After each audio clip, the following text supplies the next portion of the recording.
Hola, ¿qué tal amigos? Qué placer poder saludarles nuevamente a través de este espacio en el programa Los Investigadores Médicos. Se ha decidido poder compartir en esta oportunidad el tema del dolor y cómo este se presenta como una alarma cuando algo en nuestro cuerpo no está de forma equilibrada. Tenemos dolor desde que nacemos hasta que morimos, lo presentamos en diferentes etapas de nuestra vida, pero cuando este no es normal, averigüémoslo junto hoy aquí en el programa de Los Investigadores Médicos. El dolor afecta a nuestras relaciones, trabajo, estado de ánimo, calidad de vida y es uno de los principales síntomas de estrés.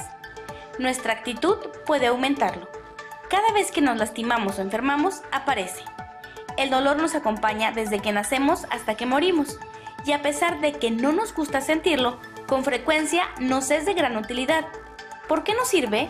Porque a través del dolor el cuerpo le avisa al cerebro que existe un problema, pequeño o grande, que hay que solucionar. Si no sintiéramos dolor, probablemente moriríamos muy jóvenes, porque no iríamos al doctor hasta que fuera demasiado tarde, o quizás ni siquiera nos daríamos cuenta de que estamos enfermos, como en el caso de cáncer, y un día moriríamos sin haber hecho nada al respecto. Nuestras habilidades para manejar el dolor y nuestra actitud ante el mismo pueden irse debilitando cuando el dolor es muy intenso y se prolonga durante demasiado tiempo. En estos casos podemos llegar a sentirnos indefensos, vulnerables, solos, angustiados, deprimidos y enojados. El dolor es universal, todos lo sentimos. Sin embargo, es una experiencia muy personal y esto va a depender de diferentes factores como el umbral del dolor de cada persona, que es la fuerza que debe tener un estímulo para que la persona lo perciba. Alguien con un umbral del dolor bajo puede percibir como dolor un golpe que una persona con un umbral alto apenas registra. Este es un aspecto fisiológico y no tiene nada que ver con el sexo de las personas. No hay duda que el dolor, así como es parte de nuestra vida para bien, también puede ocasionarnos una calidad de vida deplorable. Por eso hoy estamos listos para que los investigadores médicos analicen el dolor. Y es así como le damos a usted la bienvenida. Ya está listo el doctor Jacobo Aguilar con nuestros invitados para poder desarrollar este tema tan interesante. Bienvenidos. Así es, Evelyn, estamos hoy ante el esperado programa del dolor y están conmigo para acompañarnos en este programa la doctora Verónica Cardona. Doctora, bienvenida. Muchas gracias, muy amable. La doctora Cardona es anestesióloga, es especialista en dolor y tiene su clínica privada y además hace esta práctica permanentemente. Y está conmigo también el doctor Julio Tejada. Julio, bienvenido. Mucho gusto. Julio también tiene anestesiología como especialidad en dolor y en las terapias que van encaminadas en este sentido. Y ambos han incorporado también la práctica de medicina biomolecular. Sobre todo el doctor Tejada, que viene acompañándonos ya largamente con todo un grupo de pacientes que, como verán, en los segmentos finales se han visto favorecidos con el uso de flavonoides y medicina biomolecular. Doctora, entrémosle entonces al asunto en cuanto a poder informar qué es el dolor, cómo se define, cómo lo interpretas tú, cuál es tu experiencia, qué tipo de dolor hay. Bueno, mucho gusto, es un gusto estar acá con todos ustedes.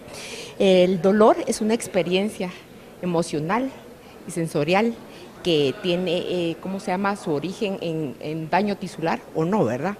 Entonces, lo que pasa es que el dolor es un síntoma que es completamente subjetivo, porque el paciente lo refiere, pero no hay nada que lo pueda medir, ¿verdad? No tenemos un examen. No hay dolorímetro, doctora. Exactamente, ¿verdad? Por supuesto que hay unas escalas que nos pueden medir el dolor, pero es referido por el paciente, definitivamente. O sea que la parte delicada del dolor sigue siendo la apreciación subjetiva. Yo lo experimento y solo yo sé cuánto me duele. Y nosotros como especialistas en dolor tenemos que creerle al paciente que le duele, ¿verdad? Claro. Entonces, ¿y cuánto le duele? Porque es como se le pregunta en esta escala hasta qué número le duele, ¿verdad? Entonces uno tiene que creerle al paciente realmente.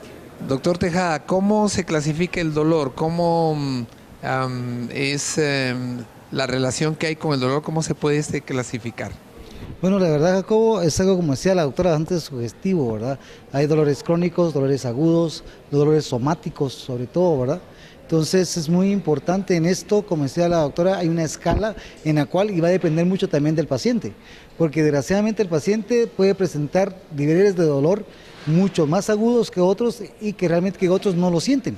Entonces eso es muy importante, o sea, comprender al paciente desde ese punto de vista, que uno como médico que está frente a él, realmente catalogar el tipo de dolor que él presenta en ese momento, desde el punto de vista psíquico, emocional, desde el punto de vista natural, por decir así, orgánico, que realmente a nosotros nos da la certeza que el paciente sí se encuentra en un momento dado en una crisis de dolor. Delicado, ¿verdad? Porque esa parte no siempre corresponde a solo dejarle prescrito un analgésico, sino que lo vemos integralmente. Por supuesto que no, lo que pasa es que cada paciente es independiente, ¿verdad? Es Claro. individual, ¿verdad?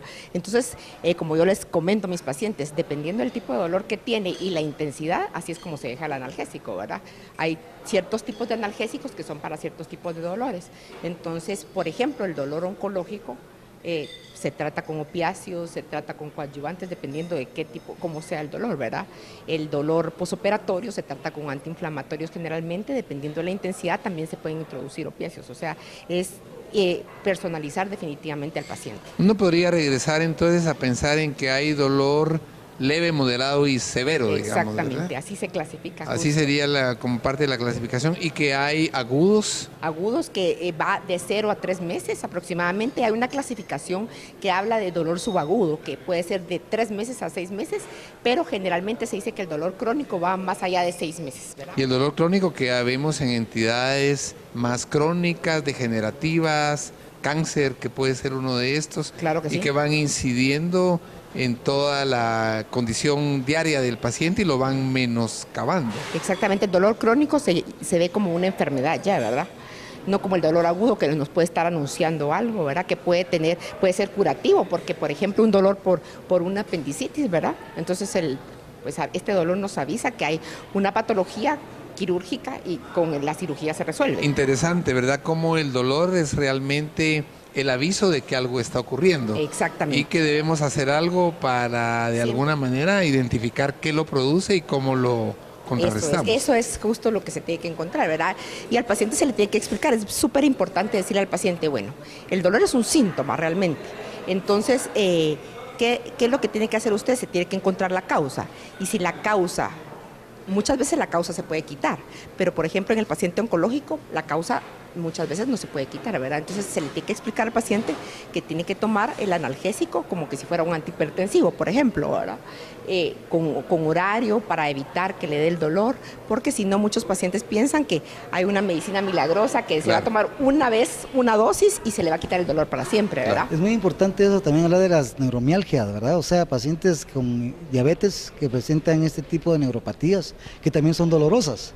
Entonces, hablar de dolor también hay que hablar de un proceso muchas veces inflamatorio.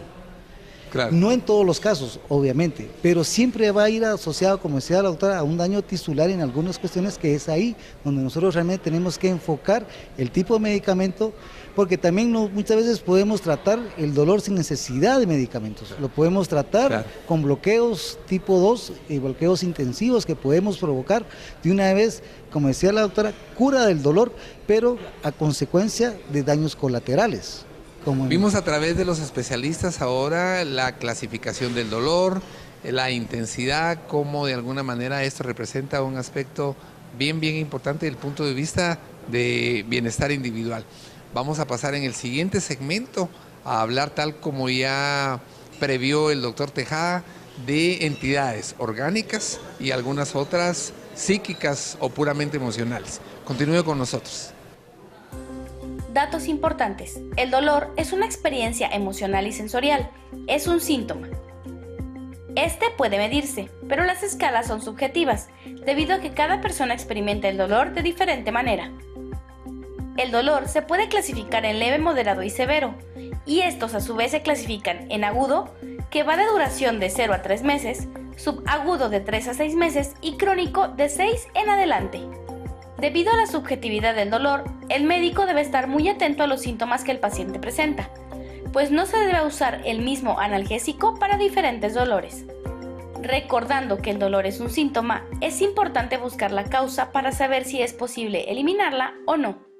Qué bueno saber que usted continúa con el programa Los Investigadores Médicos y es momento en esta parte del programa de aprender un poquito de las medidas o la escala del dolor. ¿Cuánto difiere de una persona a otra? ¿Sabías que, así como es posible medir la fuerza, la energía, entre muchos otros, el dolor también puede medirse? Hay varias escalas para hacerlo, entre ellas la escala analógica visual, EVA por sus siglas en inglés, que consiste en una línea horizontal de 10 centímetros en cuyos extremos se encuentran las expresiones extremas de un síntoma. En la izquierda se ubica la ausencia o menor intensidad y en la derecha la mayor intensidad. Se pide al paciente que marque en la línea el punto que indique la intensidad y se mide con una regla milimetrada. Otro ejemplo es la escala categórica y se utiliza si el paciente no es capaz de cuantificar los síntomas como las otras escalas. Expresa la intensidad de síntomas de categoría, lo que resulta más sencillo. Se establece una asociación entre categoría y un equivalente numérico. Más adelante conoceremos cuál es el dolor más intenso que puede sentir una persona y hablaremos sobre qué causa los dolores. Ya regresamos.